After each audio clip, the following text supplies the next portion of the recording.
Anna from Family Arts Campaign, I'm going to hand over to you.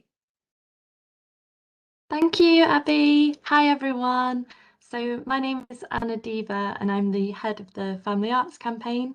My pronouns are she, her. I'm a white woman with mid-length brown straight hair. I'm wearing a black and white stripy top with dungarees, and behind me is a big brown bookshelf. Um, it's great to see so many of you here, and lovely to see everyone's names and where they're from in the chat box. Um, what I'm going to do is I'm just going to talk very briefly, just to tell you a little bit more about the Family Arts Campaign, and and then I'll go on to introduce Alex and hand over her for a great session on inclusive practice for families in outdoor arts and events. Um, so for those of you who don't know much about the Family Arts Campaign, I'll just give you a little potted history and description. We're one of the Arts Council's sector support organisations, and our mission really is to increase family engagement in arts, culture and creativity, particularly families who are hard to reach or families who need us most. So within that, we work across the UK.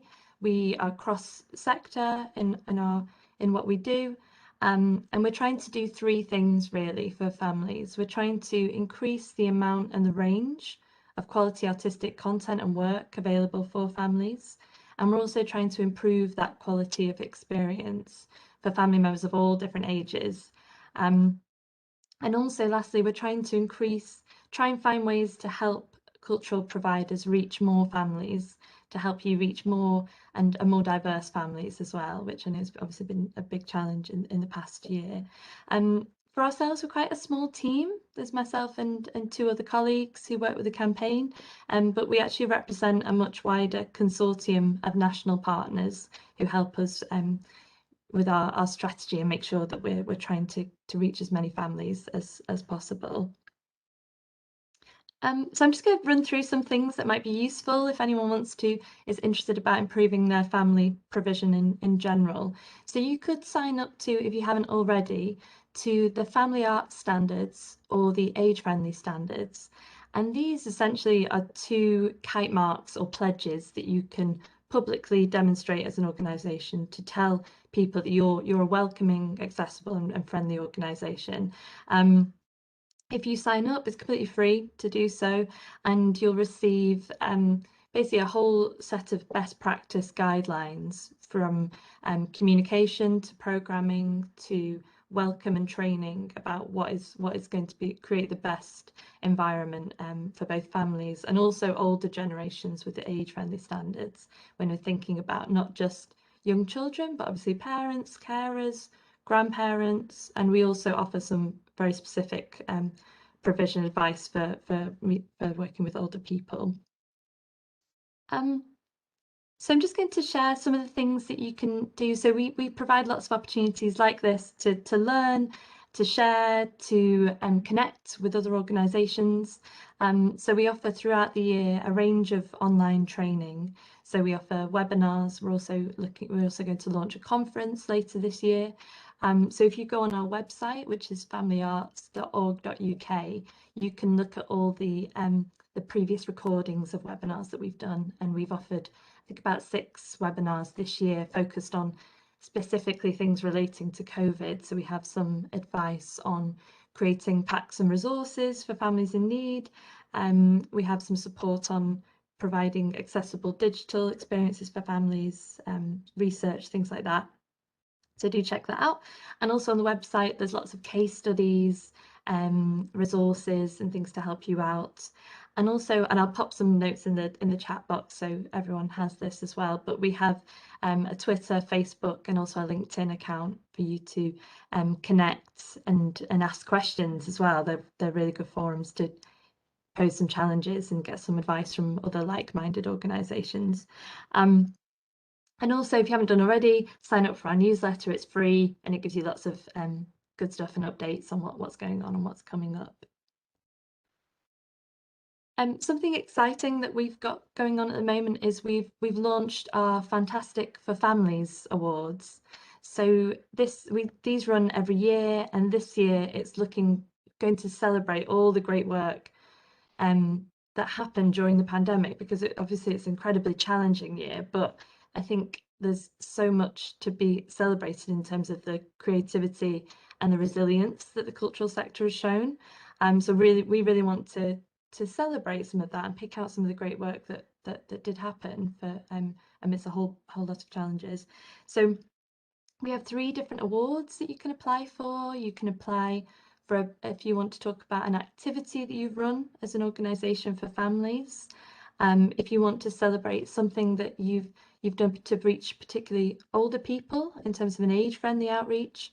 And we also have an award for audience impact and innovation. So that can be any kind of programme that you've run in the past year that's really tried to reach families who are most in need during the pandemic. So please do have a look at that if you haven't already. The deadline is the 21st of July, and it can be a really nice thing, obviously, to celebrate in your community. It can help for funding applications and things like that to see you've won an award. So yeah, please do check that out. On our website as well, you can see if there's a local family arts network near you. So we have lots of different networks across the UK where groups of organisations come together and share best practice and think about what family engagement could look like for their community. We also have some ambassadors across the country as well. I think some are on this webinar actually. So I'll send around a link and you can see if there is someone near you.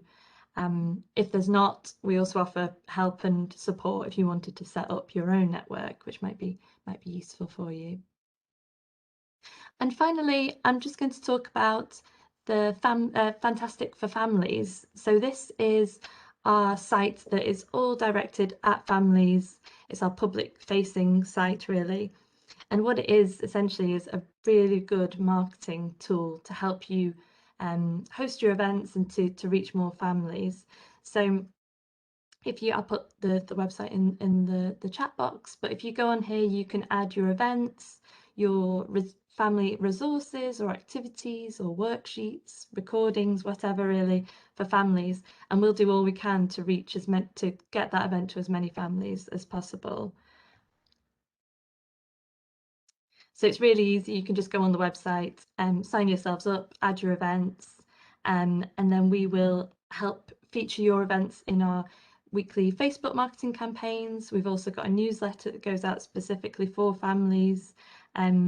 We do lots of PR as well. We had an article in The Guardian a few weeks ago talking about different showcasing some of the best events that we'd seen. So it's a really good idea just to add some your events to that. And we also work with a range of partners as well. So actually, if you add your event or activity to Fantastic for Families, it gets added on NetMums, the list in your area, all these partners here. So it's essentially getting out to lots more families. And in fact, it's a potential audience of 9 million families. So it's really worth doing. And we're here basically to try and help that event reach as many people as possible. So please do check it out. So you can add it to fantasticfamilies.com, and you can also connect with us on social media. So we have a separate stream of social media focus for families, so you can see how some of the events that we featured on there. So yeah, so that's a very quick rundown of what we're doing and how we can support. So for now, I'm delighted to hand you over to Alex Covell, and Alex is the access producer for festival.org, and she's produced events including Greenwich and Docklands International Festival. And Alex is also the lead access officer for the Without Walls network, and she's also a passionate advocate and ally of disabled and neurodivergent artists. So I'm going to hand you over to Alex. Hiya, thank you for that introduction. It's so lovely to have so many people on here. Thank you for taking your Tuesday mornings to join us and talk about inclusive practice for families and outdoor arts and events. So I'm Alex, access producer for GDIF, and I'm on a really busy road, so I'm really sorry about the noises. My sign name is Alex, which is my hands in front of my chin, palms upwards and gesturing forwards. My pronouns are she, her. I'm a white woman in my late 20s. I have mid-length brown hair and soft facial features. I'm wearing a yellow dress and I'm surrounded by plants. So today we're going to talk about, we're going to start talking about the social model of disability, examining what inclusive practice means in outdoor family work and family performances, looking a bit about access within production, look around children and young people's engagements, and then around marketing and our social media. So there's a lot to cover, and I really hope, and I've seen everyone putting in where you're from, so thank you for that. And there's so many people from very different backgrounds and different roles, so so I hope that there's something in here for you, and if there's not, please do feel free to add a question to the Q&A. We'll also have some time for breakouts and conversations. And so just as a starting point to frame this, so access is a process. There's no ceiling for accessible practice. There's always new learnings, new technology, new ways of working. And it's also useful to be mindful that we can never be fully accessible. What is accessible for one person can cause barriers for another person. Families also come in all shapes and sizes from different ages and have different barriers. Parents and children, friends and relatives can have varying access needs and require different aids. We also need to be mindful that we are hopefully emerging from this pandemic and lockdown at some point. And as we do open up, especially in the events industry and our outdoor art sector, being mindful of being inclusive and being mindful of those audiences, but also being aware that around 6 in 10 people who have died from COVID-19 are disabled people. So we have to be inclusive within our recovery and our new opening up. And we must not discriminate against disabled people as we reopen and ensure an inclusive recovery. I really encourage you all to read the 7 Inclusive Principles by We Shall Not Be Removed, and I'll share the link afterwards as a really good starting point for an inclusive reopening. So just to define access and what this means. So around 21% of the UK define themselves as disabled, which is around 14.1 million people. And that was at the last census, so not the most recent one. So that number is likely to be on the increase as well, of which 12 million people are deaf or hard of hearing, over 2 million people are blind, partially sighted, 1.5 million people are learning disabled, autistic, have a learning disability, and around 10% of the population have mobility impairments. We also, yes, slides will be sent out afterwards. So thinking around that, the spending power of disabled people in the UK is estimated at about £80 billion per year.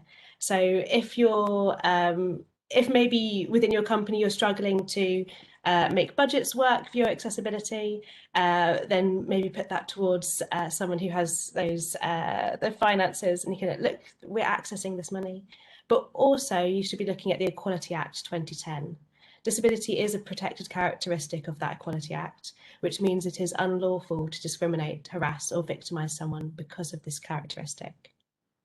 Access means finding ways to ensure that fewer people are excluded, and disabled people make up, as I mentioned earlier, around 6 in 10 of all deaths involving COVID-19, which is a really harrowing statistic.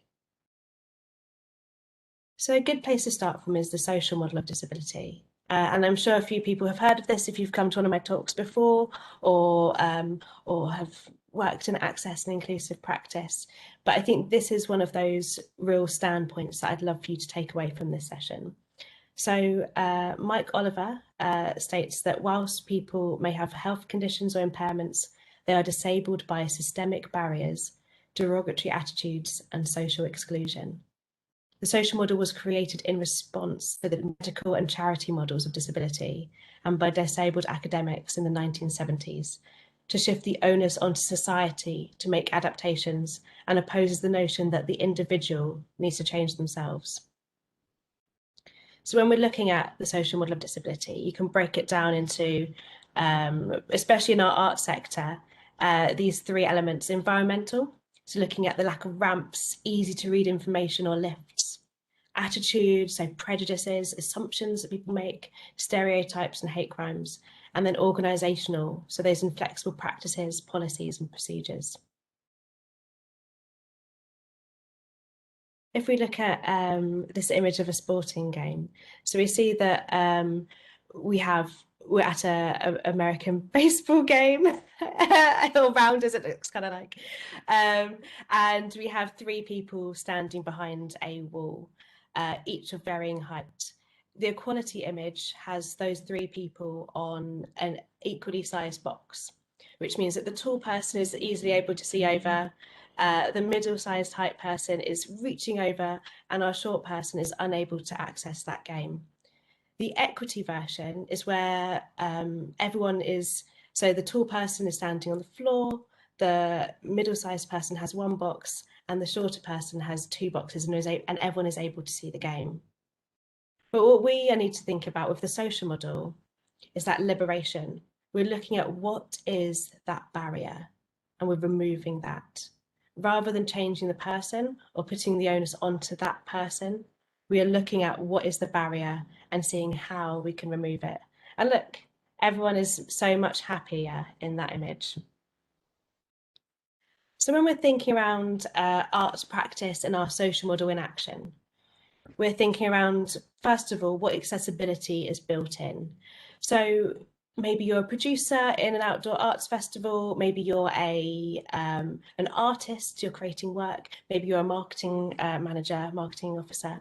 So first of all, like, what are you already doing really well? Is there a relaxed atmosphere at your events? Is it all level access and wheelchair accessible? Are there a variety of options to engage? And then also looking at what those barriers are. How is text used in the piece? Are there visuals integral to understanding? And who is excluded? And that exclusion one is quite difficult to navigate, and because that's our unconscious bias. And it's sometimes a feeling. Like if we're working outdoors in Greenwich, we've got some really challenging areas and really, really brilliant areas of community action. And I've had people say to me that they feel uncomfortable in the high street and in different areas because of experience of hate crime. So when we are working in public spaces, there is those challenges of previous experience and how we can really work with people to navigate that and overcome that. And within our arts practice, we can't always be that person who removes all barriers, but what we can do is put into our practice ways to make sure that people feel included and people are included. So I have an image here of Rascally Diner, and this is a giant puppet. It kind of looks like a snake, but is a cake coming out of the stage, and we have Taz, our BSL interpreter, as a waiter in this image. So within my role at GDIF, I work across the festival, from speaking with all of our artists. This year we have around 70 different companies at GDIF. So I've had some really good conversations thinking around how we can develop our inclusive practice creatively, looking at our engagement programme and who we're working with across marketing, production and supporting audiences on site. So I'm kind of, when I was thinking about this presentation, I was thinking, what are my steps to our end goal of having an inclusive, family-friendly outdoor arts festival? So the first step I think around is our inclusive performances. So this is when I'm working with artists to understand their piece and what the barriers might be there within that piece. So I have a questionnaire that I send out to all of our artists at UDIF, and that I will send out after this meeting as well, that you can see. So if you're an artist or producer in a company, this might be really interesting as well. And if you're someone who works alongside artists, then this might be a good way to interrogate practice. First of all, thinking around the text and sounds.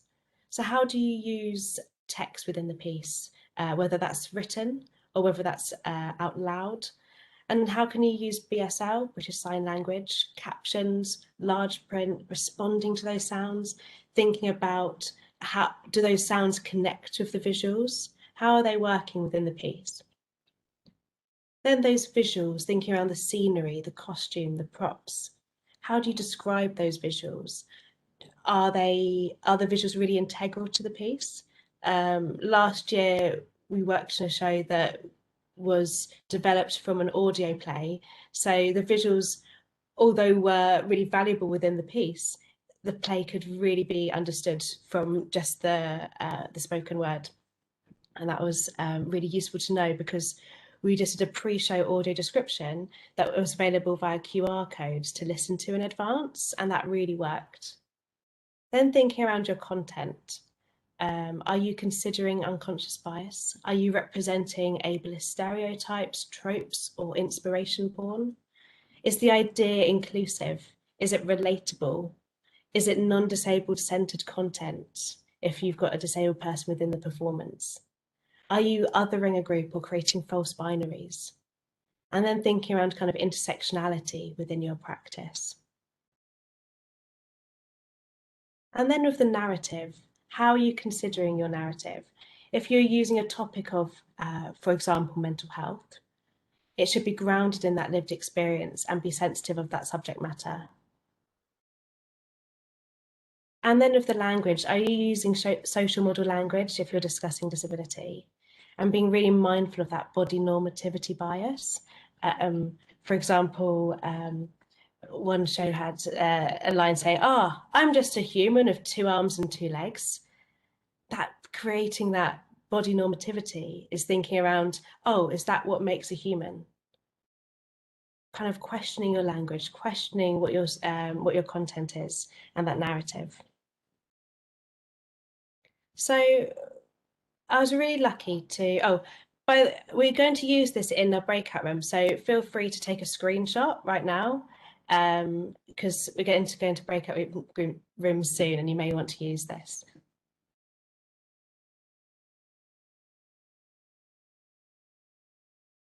Great, and there'll be a few people in your group, so if you haven't taken one already, then or written it down, then that's fine. So I was really lucky to work with Nikki Charlesworth on a show called What Happened to You?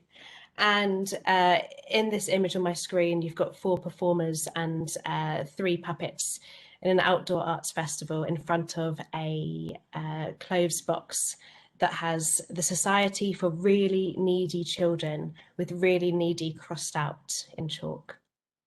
And this piece here, we're looking at how we can creatively integrate both audio description and British Sign Language, so that the piece itself is about the social model of disability and how that works in practice of in a show for children and young people. And within our rehearsal process, we looked at how we could really creatively integrate sign language.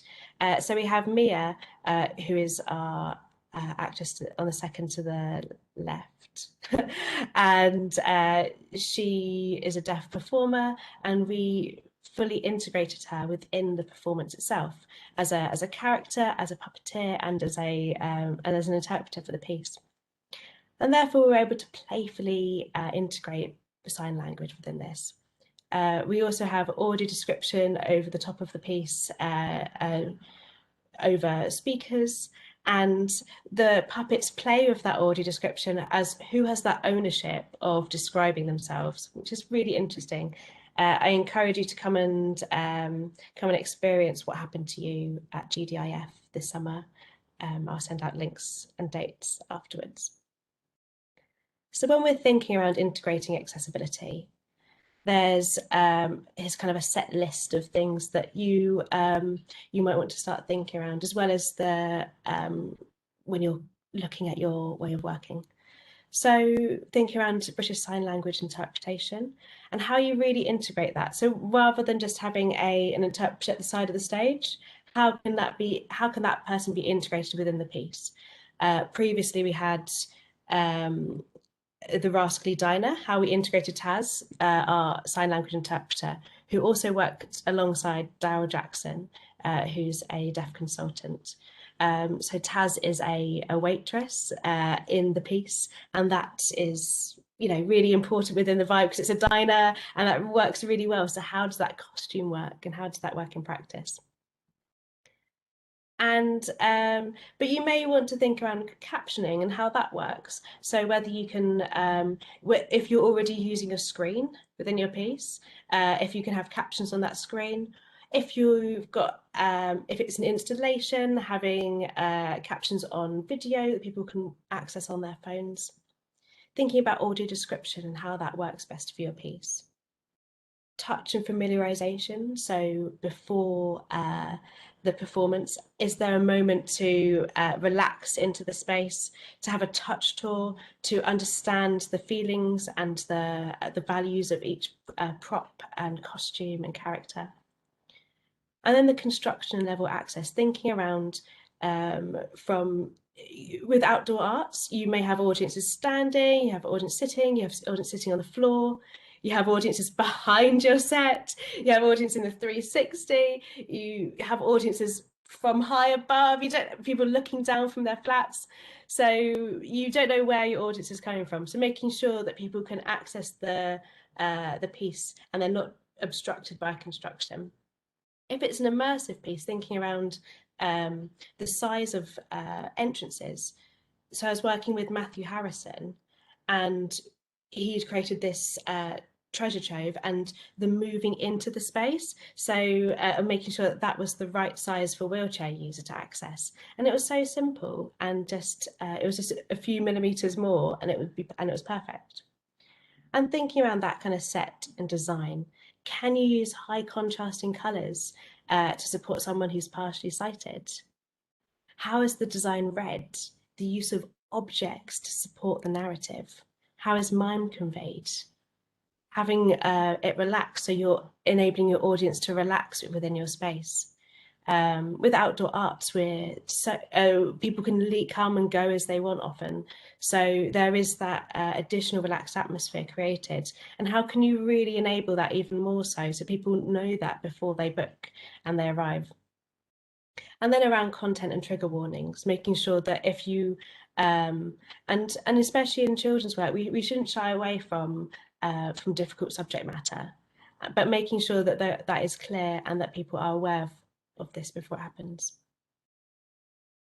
So I know I've gone through a bit of a list, and hopefully I've got some of your minds kind of whirling around how you're working.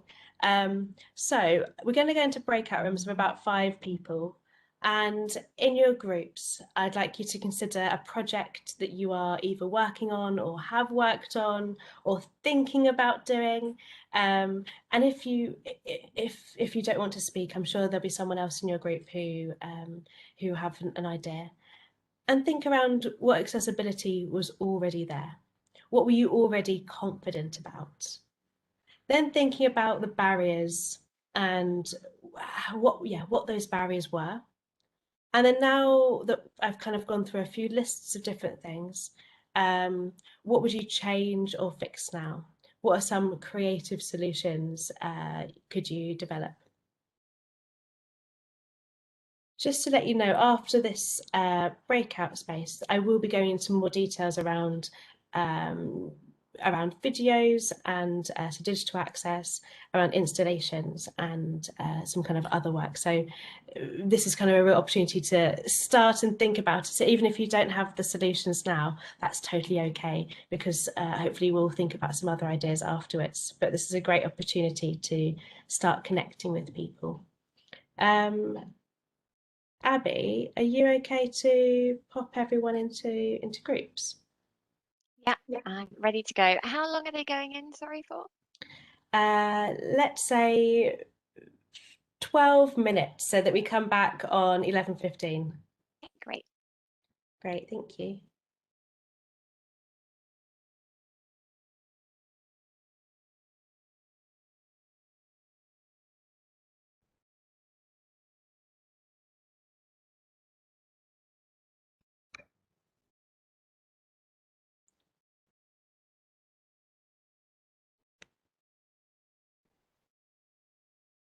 Okay, I think when you're ready, Alex. So can you just bear with us a second while we try and find each other to move to the stage? Thank you.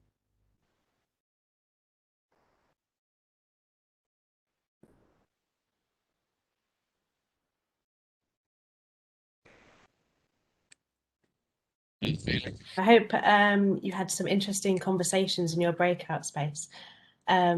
If you'd like to, if you've got any questions, feel free to add those to the Q&A.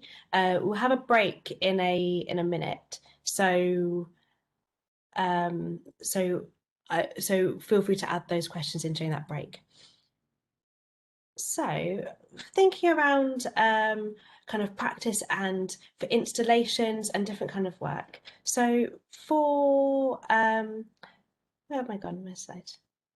Can everyone hear okay? There's a few questions in the chat. Don't worry, Alex, I'll be dealing with that. You carry on. Thank you. Okay, great. So for our show, so to complement our community lullaby that created as a part of the performance Lullaby by Luke Jerram, which was a show that cycled through Plumstead in Greenwich at twilight. The short film was a collage of deaf parents sending their children to sleep using VSL and creative captioning with a snippet of our community lullaby.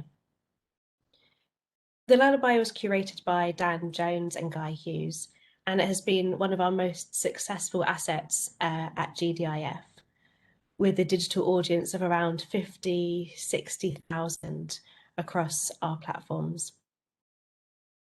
In conversation with deaf creatives who are parents, we opened up a space for this to be created to show authentic communication between deaf parents and their children. So I am going to share my screen, and maybe hopefully this video will give a moment for people to get back in as well. And okay, and I'll share this link so you can listen to this afterwards as well. So this is our Good Night in VSL that we created to accompany Lullaby.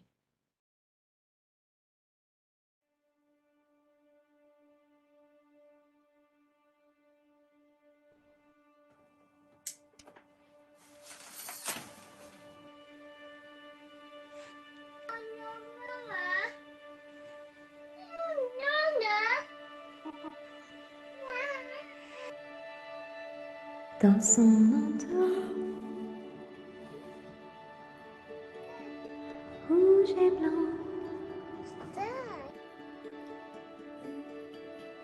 sur un traîneau,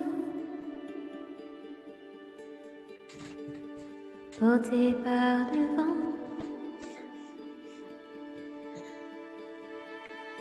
il descendra par la cheminée. Petit garçon, il est temps d'aller se coucher.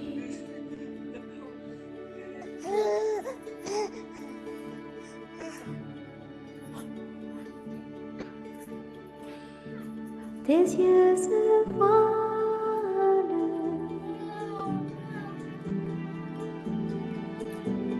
écoute les étoiles.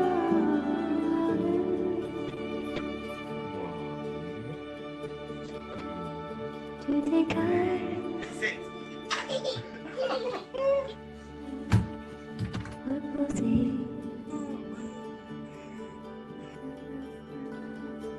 Entends-tu les clochettes d'un tinabulé? Et demain matin, petit garçon, trouveras dans tes chaussons tous les jouets dont tu as rêvé.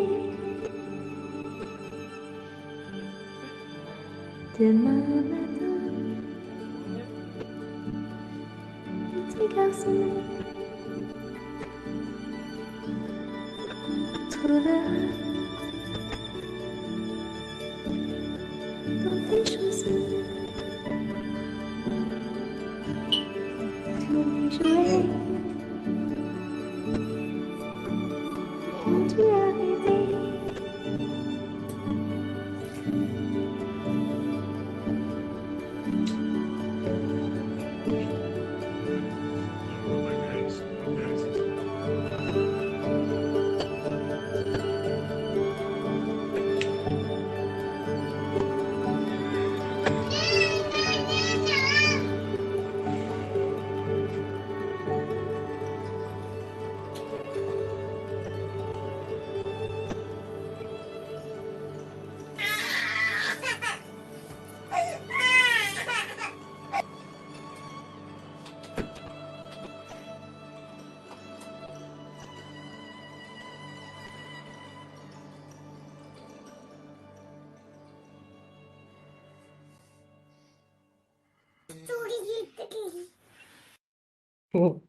It's one of those videos where you just can't help but go, "Ah, it's so cute."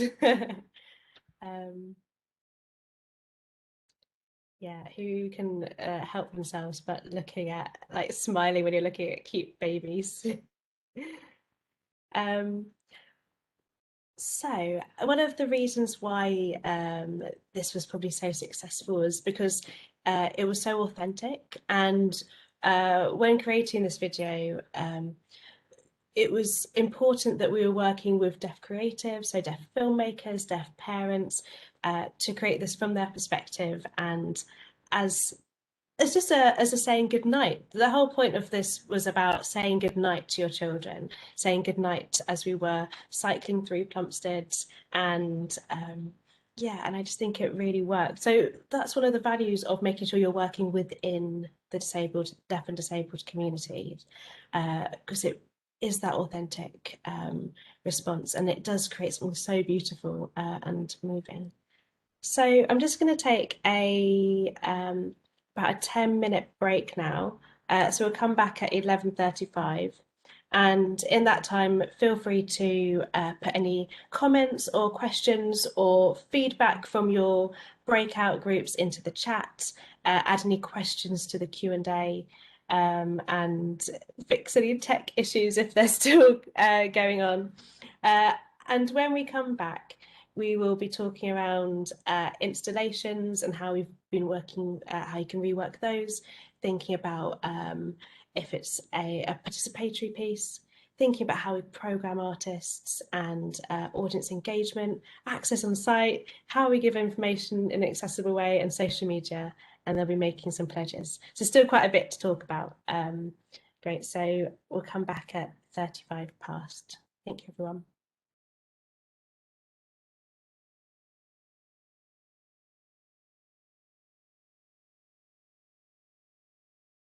Quality, edited and uploaded onto our digital access page on our website. So with this, we had people use their own phones, so it was touch safe, less contact with people, with this QR code that then was around in different spots around the site as well, and people could then listen directly onto their phones for the audio description. So I'm just going to quickly share with you what that looks like when you click that QR code. Abby, can you see my screen okay? Can you give me a thumbs up? Yeah, great. Thank you.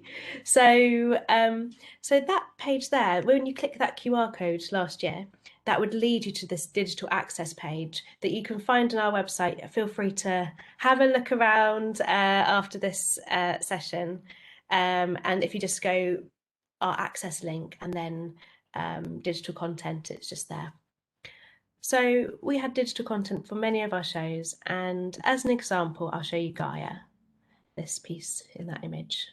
So we had a BSL and captioned video about the piece, an installation audio description, a BSL interpretation of David Attenborough's speech that was in the soundscape, and then a large print transcript of that audio description, in case someone who's deaf or hard of hearing wanted to read that, an easy read, and then a, oh, sorry, that was a large print transcript, sorry, of the soundscape, and then, yeah, the audio description text. So just for this one piece, you can see all the different elements.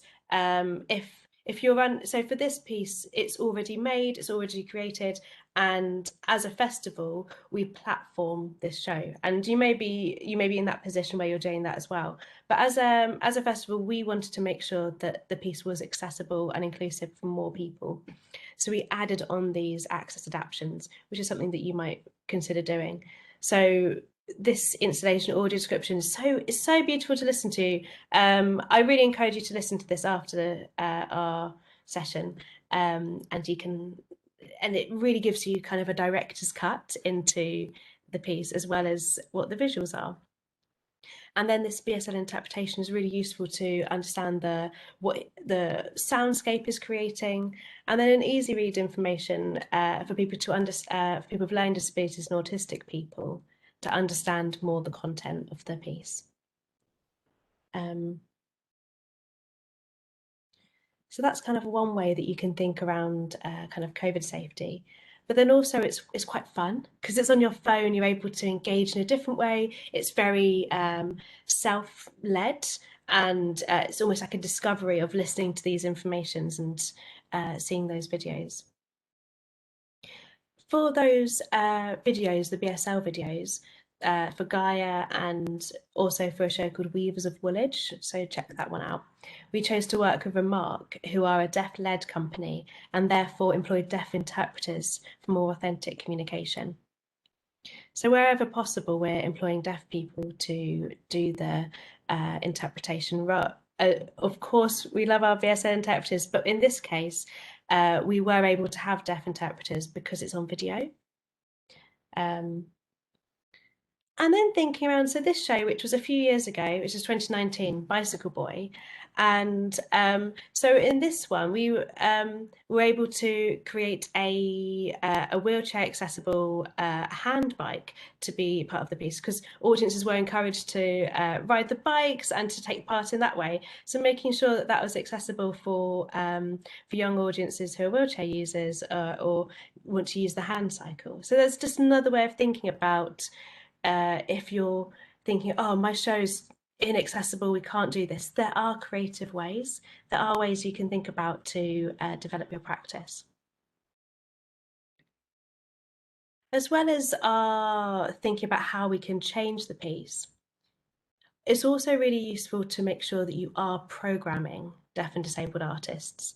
So at GDIF this year, we've got Access All Areas doing their show, The Interrogation. We've got Nikki doing What Happened to You.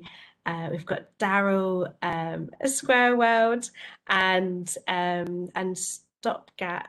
It's just, my mind's gone blank. I haven't written this in my notes on the list, but I've got a list on my Access page coming out in 2 weeks' time. So make sure you head to our website and you can really check out all of our deaf and disabled artists. My mind just gone blank.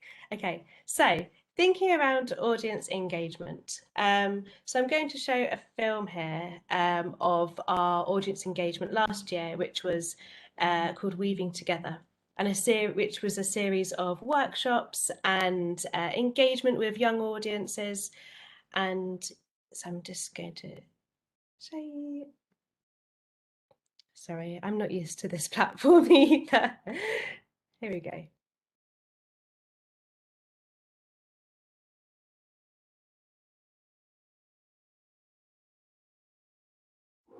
Weaving together.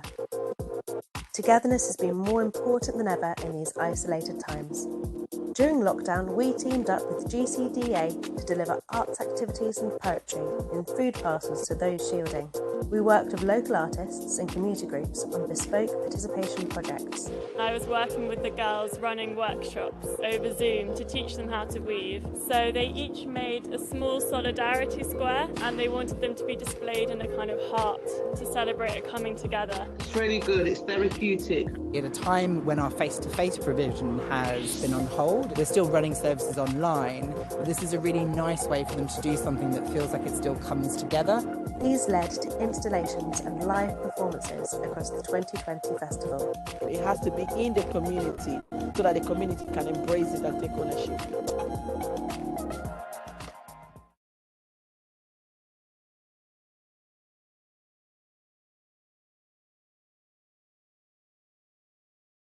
Oh, I don't want it to play. Okay. So as you can see in that video, we did a really strong series of workshop and audience engagement that led up to the festival with platforming installations by young artists. And Usually, like our plan was for 2020, like everyone else, we had big plans and lots changed. So our plans shifted to do woven installations rather than a big performance. And because we were worried about lots of people performing together, because in case, you don't want to plan something again and then the measures change again. So, but we felt that this was a really positive thing to do. Unfortunately, on the day, not many of our young people and our older people who were involved in this turned up. And I've got some really interesting reasons as to why people didn't turn up. But I'd love for you to think about how in your workshop, in your breakout, sorry, I was reading your question. In your next breakout group, and you'll be in the same group, think about what are some of those barriers to participation. Going back to what we said about the social model, what are some environmental, attitudes, or organisational barriers that young people may face to actually participating? And then thinking about what are some of those solutions. So don't feel like you have to come up with all of the solutions in your space, but just some time, just about 10 minutes to talk about what some of those barriers might be. Abby, are we okay to go into breakout groups for 10 minutes? So coming back at about 56, 58? No problem. I will open them now. Some of you who left and came back in, you've been taken out of your breakout session, so I've put you back in.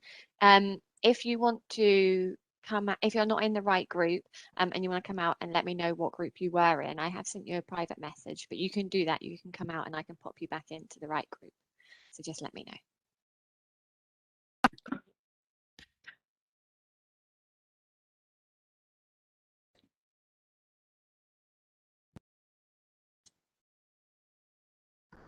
Is that everyone back in, Abby? You're good to go. Great, thank you. So I hope you've had a good conversation about some of those barriers. And it's really hard. It's really hard to pinpoint because people have such a variety of different barriers, and sometimes there isn't a solution to those barriers. So yeah, I think so it'd be great if you could put some of those messages into the chat. Or actually, is there anyone from a group who thought they had something really useful to share with the group? Maybe you've got two groups who can speak. Abby, I can't see people. Can you, if anyone's got their hand up? I can keep an eye out. If anyone wants to speak using the microphone, you'll have a raise hand button over your, if you hover over your name. So if you could use that, that would be great. I can't see that, but I can just speak. Great, yeah, please do. Who's that, sorry? It's Lucy. Just a couple of things on our group. What that probably, I think probably the one that was the most appropriate was just like lack of finances to get interpreters into like a small organisation, not knowing where to look for that. And obviously there's a need, but if you're struggling for budget, that's a real barrier to making things accessible. Just like lack of money. Yeah, that's really tough. I think Darryl Beaton was doing a chat recently, and he said that there's often, maybe not in a really small company, but there's always surprisingly, there's always budget, there's often budget available in other ways. So really having a look at that and kind of really looking at those.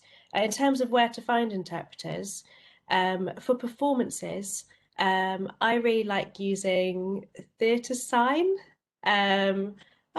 Yeah, I think that's what the theatresign.org, I think that's the website, but I'll have a look and I'll share it afterwards. Yeah.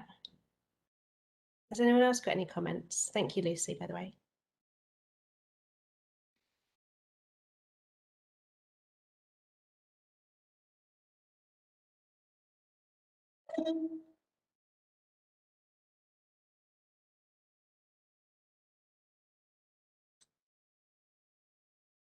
We've got a hand up from Claire Hills Wilson. Great, thank you. Hi, Claire. Hello. Yeah, so in our group, we were talking around representation and whether or not that person feels represented within stage or within the audience to then feel that they can access that event. I've got a little bit of a question mark here around a pre-tour, you know, around that sort of idea they touched upon earlier around touch tours and giving people a moment to sort of bed in, whether, you know, like a pre-show sort of tour would sort of help people. And then we started to talk around, or I started to talk around, sorry, about being direct and actually saying to, you know, within your social media that you want to be inclusive, you want this to be for all families from different walks of life, but how do you do that without it looking like a strategic or tick box exercise? How does that look authentic to your organisation? As it is plain as really just being, you know, just asking and being direct. Yeah, I think those are really good points. And so that kind of, yeah, making sure that you're really clear, your clarity of what you're presenting, what you're offering, and having, I'm just going to hide the chat and Abby can sort the chat out, and having that real transparency, yeah, over what you do have and what's available, without making it too. I think, especially if it's a free outdoor arts event, so GDIF, we're mostly free. And so for free events, like, it should be for everyone because there's no financial barrier in place. There may be barriers in terms of kind of getting to the site and the accessibility on site, but then thinking around, and like you said, that representation. So making sure that if you're programming a series of events, that you are able to represent different demographics within that. I don't feel like it's, as long as your intention isn't to be tick boxy, as if you're being mindful, and if your intention is that you want to make sure that this is welcoming and available to people, and also that you want to platform and value, like you really value diversity and you really value what that brings, then I feel like that's, yeah, I think it comes from the intention, doesn't it, around that checkbox. Yeah, I think what you said around the pre-show is really useful. I really like doing, for our larger events, pre-show and pre-show events, pre-show talks, having those online if you need to, like an Instagram live or a Zoom online beforehand. But then also on site as well, having those touch tours and moments where people can book on to engage with those practices. We're doing a lot of assisted routes on our big sites to really support people with choosing what events to go to, because with 70 shows, it can be a bit overwhelming. So it's like, oh, here's our recommended BSL route, here's our recommended audio route. And I think those are really useful. Thank you, Claire, and thank you, Lucy. And yeah, feel free to add in any questions to the question box, and hopefully we have time afterwards. So move my layout around so I can see what I want to see. Thank you. So then thinking around production. So if there's any kind of producers here or production managers, with the production, with it being on site, my key things are around these 3 points: being consistent. So if you start something one year, so if you decide that you're going to have any show with text interpreted, that you continue that, even if you don't have the uptake in the first year, you're having that visual, so more people are likely to come next year. So keep going. If you're not getting your audience your first year, you're likely to get it in the next few years, if it's a yearly event. Really telling people, being mindful of how you tell people, how are you communicating about your events, but then also telling everyone in your team, so that your stewards, your volunteers know, your stage manager knows, your production manager knows, your artists know, your access managers, everyone in the team knows what that access provision is, and are really transparent and clear. There's that clarity of how it works. and it's not assumed. I think sometimes with inclusive provision and accessibility, sometimes some things are assumed, and that's when it gets confusing and complicated, and there's like a lack of value and stuff. So that comes down to quality control and making sure that you've got that quality, making sure that you have got time and space. Access does take time, space, and budget. So making sure that you do budget that early on. If you're doing, Arts Council funding applications, put your access into that. If you're doing any kind of funding applications, add in those accessibility, what you're doing to make your show accessible. And then in terms of that production, so at GDIF, we commit to all of our sites being relaxed, so people can come and go. They can choose shows. There's information about shows beforehand. People can talk or make noises during the piece. All of our shows are level access, so they're wheelchair accessible. We welcome assistance dogs and have chairs available at all sites. So that's kind of our core standards. And then thinking about those other complexities like toilets, we work with the Mobiloo, which is a mobile toilet that has a changing unit. So it's far more accessible than your usual accessible toilet. So we use those at our bigger sites when we've got a full day of shows, and then at Canary Wharf we have there's changing spaces within the shopping centre itself. So thinking about that, so that's kind of something that's really useful to think about. In sites that we know that there's not accessible toilet provision, we get the Mobiloo. But sites where we know that's already there, we can signpost people and put those places on maps, and that isn't an extra expenditure for us because we're using what's there. And I think that sometimes it's something that people kind of forget about. You're like, you've got to use what's in your environment of outdoor arts. You've got to be thinking about what's there, who your audience is, who your local audience is, and who you want to encourage to come along. Thinking around catering.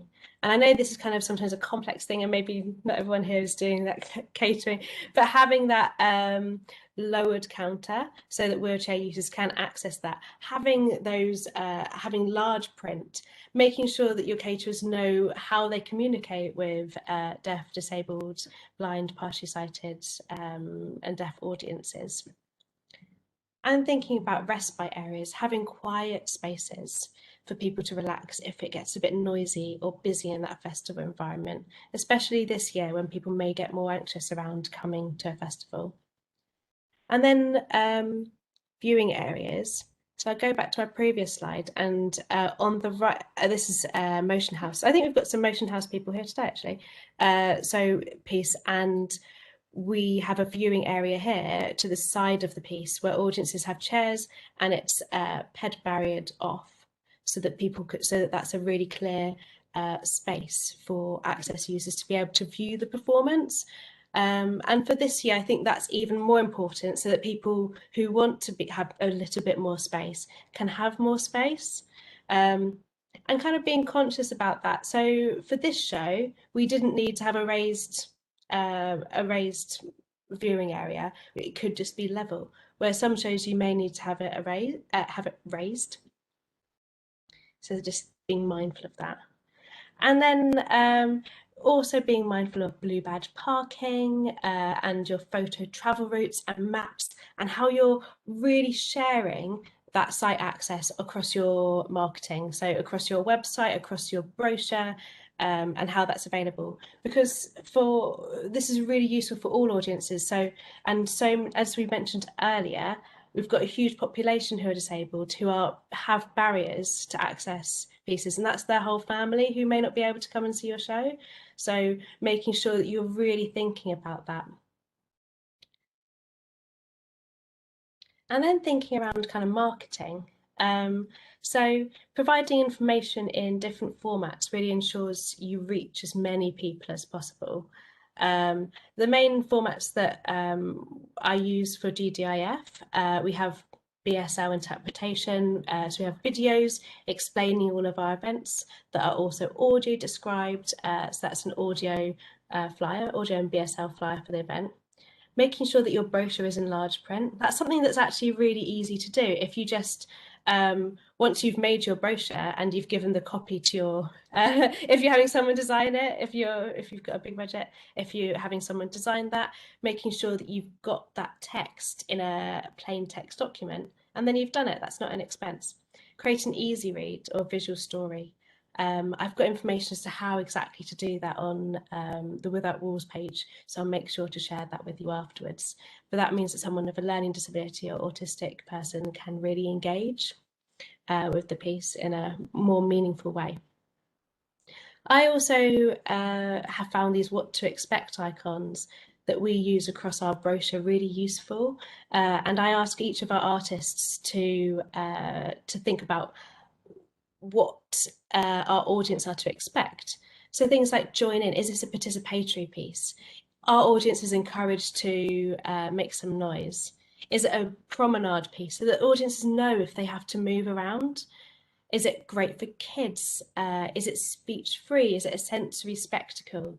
These kind of questions so that an audience can see that, is this something that they're interested in? Is there something that they want to go and see immediately, so that they've got those things before arriving and it being a surprise. That's kind of the same as content and trigger warnings. You want it to not be a surprise. You want it to be transparent as to if this show is for you, and to relax people into that. And finally, social media. So some really clear things across your social media, and I'm sure everyone uses social media to advertise their pieces and to connect with your audiences. A really, really straightforward one is using camel case. So this is when you do your hashtag and then you do a capital letter for each word within that hashtag. And that makes it accessible for someone who's using a screen reader. And that's such a simple fix. And I really hope that that's something that you will now always do, use camel case in your hashtags.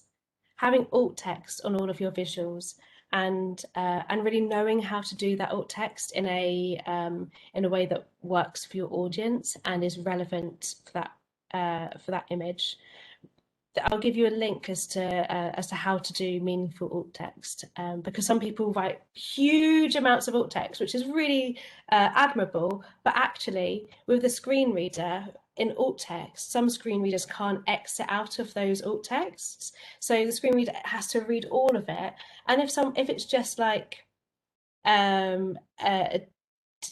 something that supports with the design of the piece and isn't that useful for the content, then someone's having to listen to this huge amount of information that's really not relevant. So making sure that you are to the point. But I'll send a link as to how to do that properly. On your videos, making sure that you've got subtitles or closed captions, if possible, built into the video, so that on Twitter and Facebook that it's built in, rather than open captions where you have to add it and it doesn't always add on Twitter. Where possible, having BSL. If you've got a show where you've got a BSL interpreter, you need to advertise that in a way that's accessible for that audience. So having a BSL flyer to advertise that and sharing that across social media. If you're using audio description in your shows, making sure your videos are audio described, because you're encouraging your audience to come along, so don't miss out those steps. So if you're thinking, great, I've got my show audio described, I've got my show BSL interpreted, don't then forget to advertise it in a way that is accessible for that audience. And thinking about that social model language. So we talked about the social model earlier, and I will share exactly kind of the best kind of practice language to use. I've also, last year I wrote an outdoor arts and events and festivals access guide. It's about 60 pages, but it's free to download on the Without Walls page, and I'll share that after this. And there's super loads of information in there, so please do check that out and find that information. So I've gone through like a whistle-stop tour of different elements in thinking around your show itself, the production on site, and a bit about your marketing. I would like us to go back into those breakout groups, and you're going to have 5 or 6 minutes to think about what 3 actions you're going to take from this session. So it could be something really straightforward, like I'm going to always use camel case. Remember those hashtags and the 2 upper letters in all of my social media. That could be one of your pledges. Or it could be something like I'm going to reinvestigate our budgeting for access. You know, something that you're going to take from this that you want to put into action, either small or big. Yeah, just 5 or 6 minutes. Abby, are you able to put people in those breakout groups again, please? Cool.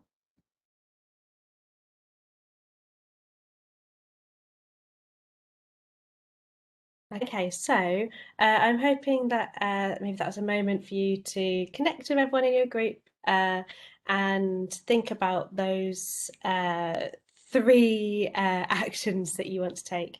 So if you feel confident, if you feel okay to, I'd love for you to put, maybe choose one of those actions that you're going to take and pop that into the chat box.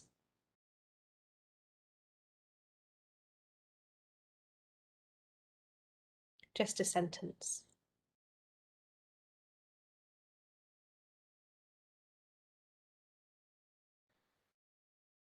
Great. So Gail says to have large print signs. Fantastic. So easy and so useful. Learn how to do alt text properly. Use camel case. Great. Those what to expect on project adverts. Yeah, really good idea. Representation. Say representation on the board. Yeah, fantastic.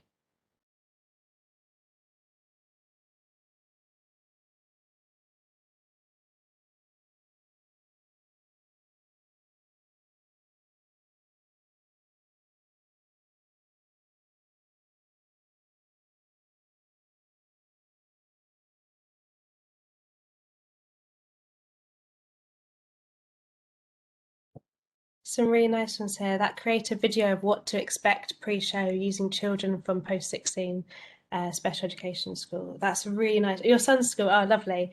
Yeah, that's really nice that you've got a link there as well, and yeah, working directly with people.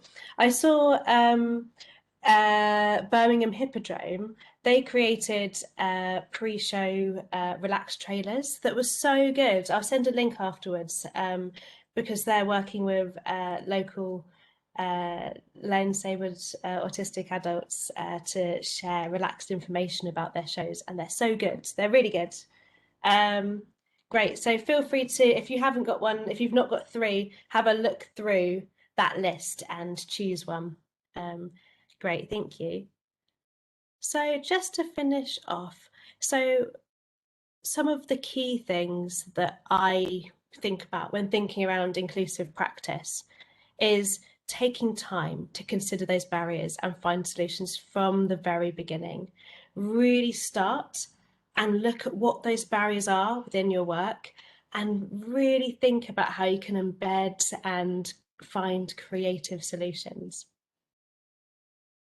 Inclusive work makes the practice and the process and the performance better because you're reaching more people, and also if you're doing it in a creative way, it can be really beautiful and really interesting. So think of it as another creative tool you can add to your toolkit.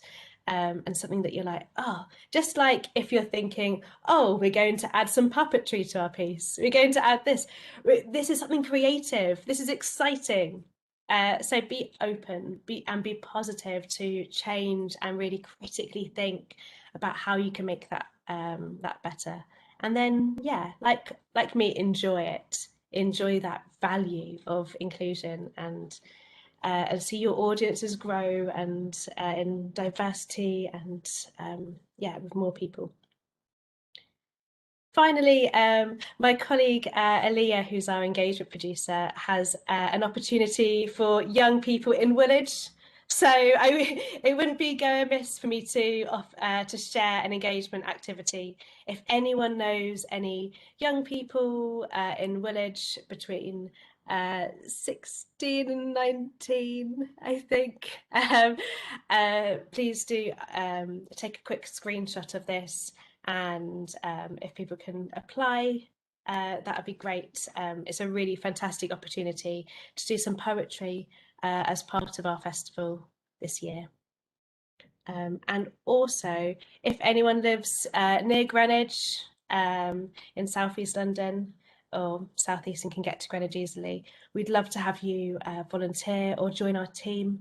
There's some roles available on our website, so have a look there, and yeah, and come take part at GDIF this year. And also, if you want to be an audience member, we've got so many shows at GDIF that are incredible, like really cool shows, and I can't wait to see them, honestly. So our festival is the 27th of August to the 11th of September. So please do come along. I think we've got 3 minutes left for questions. Sorry, Abby. I did answer a few as we went, but has Abby, did you say you've got some questions or anything?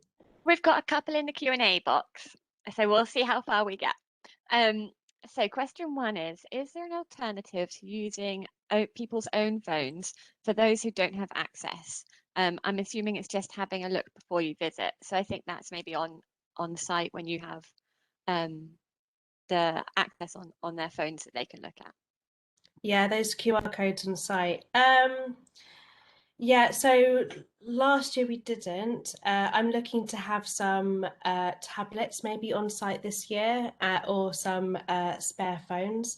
Not to say that it wasn't an issue, but last year we didn't have an issue with anyone not having a phone that was able to use it. So we did have really clear messaging in advance, and yeah, I didn't have that as an issue last year. So, but not to say that it just didn't come to me or no one told me about it. But our volunteers on site can use their own phones and can plug in for audiences to use those QR codes. But then there's those questions around touch and passing on. So yeah, interesting question. I'm yeah, get some tablets or something. Yeah. Okay, and what has been the feedback from deaf and disabled audiences to the online digital resources? Any tips for making this process more accessible? What if the Wi-Fi in the venue is not incredibly reliable? Oh yeah, that's hard. Yeah, we're really lucky that in Greenwich we had good internet access, and having that available on our website so people can easily access it from home when they get home to listen to that. But yeah, really good feedback, especially that lullaby video that you saw, like between 50 and 70,000 people watching, like that's amazing. So that was really positive. We had a lot of people using our pre-show audio descriptions and our installation descriptions, and yeah, people found that really really playful, really interactive, really connected to themselves and able to take ownership and authority over that as well. Yeah, I think anything where someone is enabled to do something on their own and encouraged to take ownership in that really adds value to it. Great. And then just the last one from Zeneb, who wants to know if you work outside the UK, as they're from Morocco and are interested in collaborations and partnerships. Ah, cool. So GDIF is an international festival, Greenwich and Docklands International Festival. So we have lots of shows at the festival that are from different places. We've got a series of shows from I'm going to say the wrong place, who are Flemish speakers coming to the festival this year, and we're really excited about that. So I think, yeah, get in touch. We're fully programmed for this year, but yeah, get in touch with Bradley for next year. Belgium, thank you, Belgium. Yeah, I couldn't get Denmark out of my head, and I was like, no, it's not Denmark. Brilliant. Thank you. They're the only questions that we have in our Q&A. And it is 12:31, so I think we can call it a wrap there. So I'll hand over to Anna in a second, but I just wanted to say a big thank you, Alex, because that was so informative and so interesting. And I know that there's a lot of information that we at the AMA, even though we run a different type of event, there's a lot of information in there that the AMA can pick up as well and really use. So really big thank you. Really fascinating. I loved it. Thank you so much, everyone, for coming. I'm so happy that so many people came along, and yeah, I hope people found it useful. Thank you. Anna, would you like to say anything? Thanks, Abby. Yeah, just to echo what you said, just a massive, massive thank you to Alex. Such an interesting session and so many useful and practical things in there to take forward. And yeah, it's just been brilliant. And same, I think we're going to take some things forward from the Family Arts campaign as well that we can do. So a big thank you to Alex. And also a thank you to Abby and the whole team at the AMA who always host us so well in these sessions. And thank you to Sarah and Rachel for their brilliant interpretation throughout as well. That's been fab. So yeah, so we'll send a copy of the recording plus a copy of the transcript so we can have everything there for you if you want to rewatch any parts of it.